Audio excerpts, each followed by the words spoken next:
My name is Dean Schmit. I'm the Senior VP of Business Development with TrustYou. We are a reputation machine. I'll talk more about that later. First, I want to tell you about a little story, actually. I have a 4-year-old son.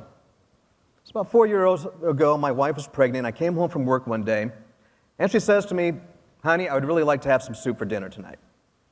Now, I'm not a great cook, but I'm thinking, okay, I can manage that. I've got it. I go to the pantry, and unfortunately, we had nothing in the pantry. So I say, hey, I'm a good husband. I'll go to the store. I'll get us some soup. Not a problem. And I had the foresight, at least on the way out the door, to ask what kind of soup should I get. She says vegetable beef. I think, okay, no problem. I got this. I can do this. So I get to the grocery store. I finally find the soup aisle, and unfortunately, it looks something like this. Crap. I've got 99 different ones to choose from. What happens if I pick the wrong one? I'm going back. So I'm looking around the store. I'm looking up and down the aisle, trying to find somebody who can help me out and say, hey, which one of these kinds of soup should I get? Because if I've got 99 to choose from and I pick home the one that she doesn't like, I'm going to be in trouble. So I get input from other people to help me make that decision. And this also speaks to a book written by Barry Schwartz called The Paradox of Choice. You see, if I only had 2 of these to choose from, 50-50 odds, pretty good. But you know what? At the end of the day, if I didn't pick the right one, hey, I only had two to pick from. If I have 99 of these things to pick from and I pick the wrong one, now I'm in trouble. So I have to do some research. I have to get that input. I have to help myself pick the right one. In fact, this speaks to the average traveler out there. When they surf on the internet, for example, making their traveling decisions, statistics show the average traveler will look at 15 different sites before they make a booking decision. This also speaks to the challenge that a travel agent faces every day when they are looking to book a hotel. Here's an example of the hotels that come up when I search the city of Miami. I've got a list of 14 hotels on the screen here for me, and that's assuming I don't look for more. How do I pick the right one? Yes, you may have preferred hotels that you're looking at, but you still have several of those to pick between.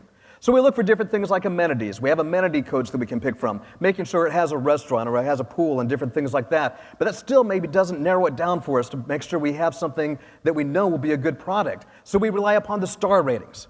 We go to the star ratings. That's the old reliable, right? The only problem is a lot of times they're not consistent. They may vary. The other problem is a lot of times they're based on those same amenities that we already figured out we can search by ourselves. And the average consumer doesn't know what actually separates a 3-star from a 4-star or a 5-star hotel. Yes, they know 5-star means you're better, but why? What actually allows you to qualify for that 5-star rating as opposed to the 3-star review?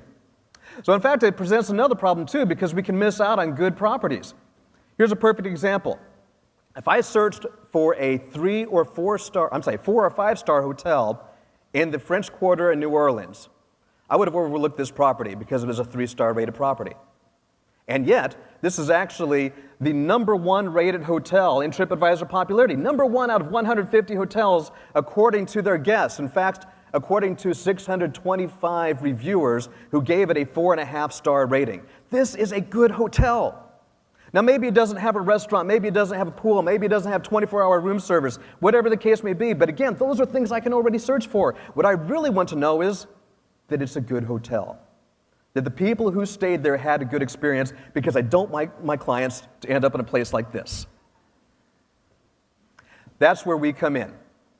We can help you in making that decision by educating the travel agent with information that we collect from around the web. So how do we do this?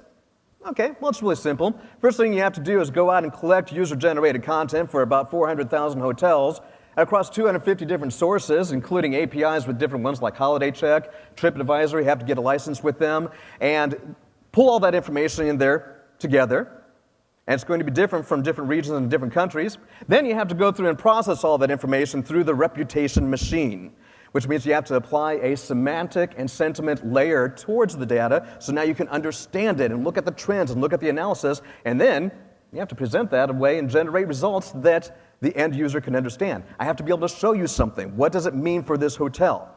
How can we look at the end information that we have and make a booking decision based upon that? So let's go ahead and flip over to another screen here looking at the actual GDS. In this particular example, we see this hotel that comes up with a trust score that says very good. This is on a 100-point scale. And by the way, this part of our application is free. So every agency can download this absolutely free and see, hey, what is the rating for this hotel? 80? Hey, that's pretty good on a 100-point scale. We like that. That's good to see. But, I want to dig down a little bit deeper. I may want to see how we look on TripAdvisor, on Expedia, on iGo, YouGo, in different areas like that, and see exactly how we go across the board. Because you know what? We talked about earlier about how 15 sites are viewed by our customers. I want to know that if they go to Expedia and look at this hotel on Expedia, they're going to see the same thing that I do. I also want to be able to drill down a little bit deeper and see what sort of tops and flops did they have. And let's take a look at another hotel as an example so that we can see a comparison of hotels. In this particular example, we can see that, okay, 4,857 reviewers, 92% of the location was great. Let's flip back to our PowerPoint screen for just a moment, looking at the same information. So we said the location was great. 91% of the guests liked the grounds. Okay, I've got a good location and the hotel is well cared for, nice grounds. However, of 1,774 guests, 58% complained about the unprofessional staff. Uh-oh. That's a red flag. That's a problem for me. I don't want to put my client here. Because if I put my client here, they potentially come back to me and say, hey, why did you book me in that hotel? Why did you pick that one out of 99 that I didn't like? That's why we're here to help and put this information together so that you can make that analysis and see that data. How does this help you? Well, the relevance. You can know that the hotel has what your clients need. Again, we can search for the different amenities, but let's also make sure that those amenities are well rated by their patrons, by their guests. You can find a lot of marketing speak that will talk about the fine restaurant they have at a hotel, the chef that's there, and things like that. But did the patrons like the food? You can answer questions like that. That gives you confidence to know that they will be satisfied, and that also helps you to generate results because you don't have to surf the web for hours looking at this information. And that brings us happy customers. We like happy. Happy customers bring us repeat bookings. Our repeat customers bring us more bookings brings us more revenue, and at the end of the day, that's exactly what you're trying to do.